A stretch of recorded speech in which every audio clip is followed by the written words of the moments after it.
Doing exercises like these are not improving your hip flexion or really improving your hip mobility. And why is the band around my ankle? Neither is this exercise. What am I doing here? This isn't improving my hip flexion. And why is the band around my ankle? Okay, so now the band's around my thigh.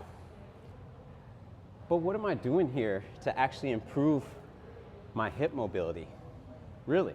A way that you can train hip flexion is getting specific into hip flexion. I like to use pails and rails. So I'm going to stretch here for 2 minutes. After 2 minutes, I'm going to drive down into the box using this tissue here, and then I'm going to lift or try to lift using this tissue here. But I'm at in range, so it's not going to lift, but I'm going to train this tissue.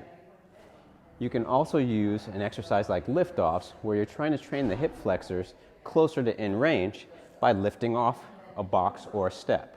You can also do exercises like a passive range hold, where I take myself into as much flexion as I have control of, pull myself a little bit further, try and engage and hold here, training my hip flexion. So next time you're on social media and you see somebody giving you a bunch of exercises that are not specific to the activity that you're trying to get gains in, give it the gas face. Because you have to be specific to get the gains that you want. The universe doesn't give you anything for free. Do work.